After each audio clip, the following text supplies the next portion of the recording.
Hello guys, today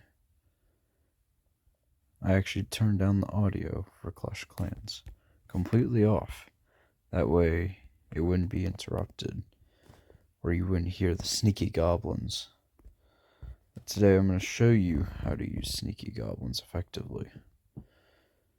So we're actually going to go back to a replay that I did earlier. And this way I can kind of talk about the strategy. So you notice I dropped the Sneaky Goblins around the outside. One Sneaky Goblin, at least that's level 8. This also applies to level 7. Will actually take out an Elixir Collector or a gold mine by itself.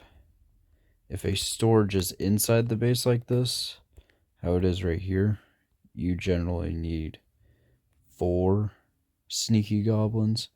But if the base were like where this barracks is, or if the storage was where the barracks was, you'd only need 3.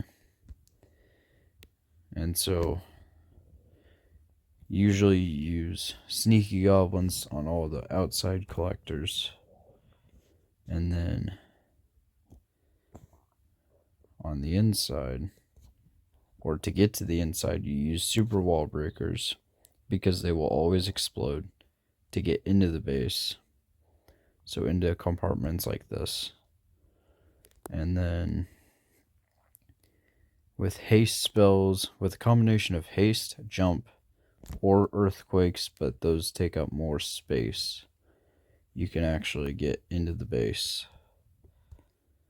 So you see here I used 2 haste spells and a jump to get into the town hall. And I also used an invis in this compartment to make sure they destroyed the town hall. Now, the Clan Castle is technically a resource building. That is something you should know.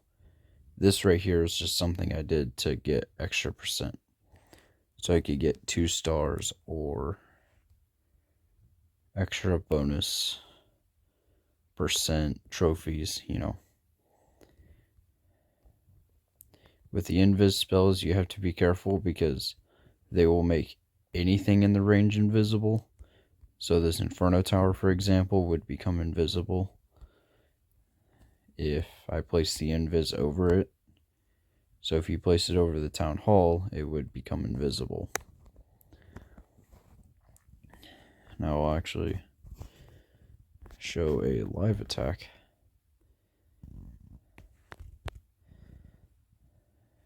If I can find a decent loot base like this one. So we're going to go, you see all the collectors on the outside? That's what we're going to go with. And then we're going to break in some of the storage compartments. Use some jump spells in the rage to get in there. The Clan Castle is entirely optional.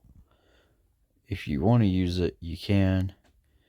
Stone Slammer, really any of them will work. But I will try not to use it for the purpose of demonstration. Sometimes, if these are really close together, you can get 2 of them with 1 Sneaky Goblin. But generally, it's only on weaker bases that you can pull that off. So we're going to drop the Super Wallbreaker there to get into that compartment. And sometimes I forget to see where these are, but place 4 there and 4 there. That will get into those 2 collectors. Place 1 over there. We're going to bust one of these walls over here so that we can place a double jump spell, double haste, and drop a bunch of Sneaky Goblins to get into this space, this part of the base. We're actually going to drop a rage there, as that will be the next part of the base we go to. And then invis, and you see there I made the gold storage invisible by accident.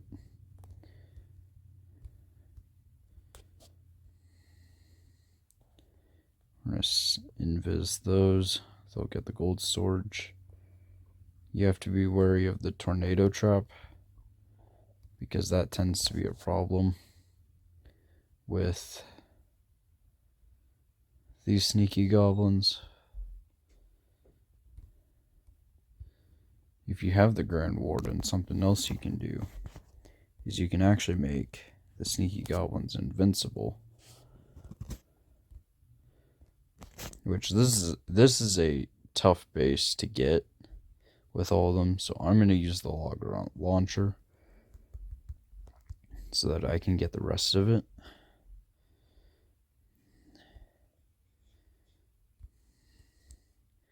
It is not a particularly easy base for this particular attack strategy, and it just happens to be the way it's laid out. Sometimes you get lucky in the way it's laid out, other times you don't. I mean,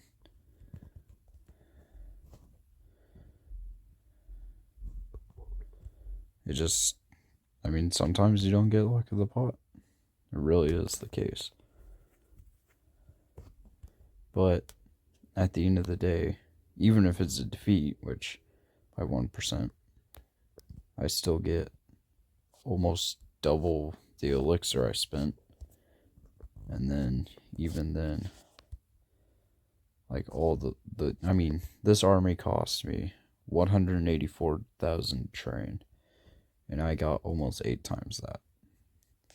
As the power of Sneaky Goblins. As for Dark Elixir, I got 11k. And these last 5. There's 4, there's 11. So 15, 25.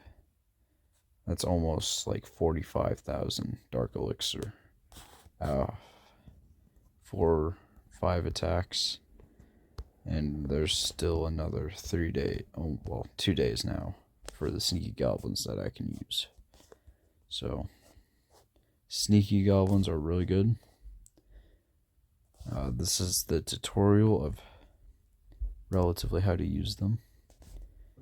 It includes a little, if you use a log launcher, which sure, you could reinforce the log launcher. I would not recommend it. It's not worth it. At the end of the day, you're better off not worrying about the log launcher. Just use like a wall wrecker or a stone slammer. Those will destroy walls. Those will help. And that's all I got. So, have a good day, everyone.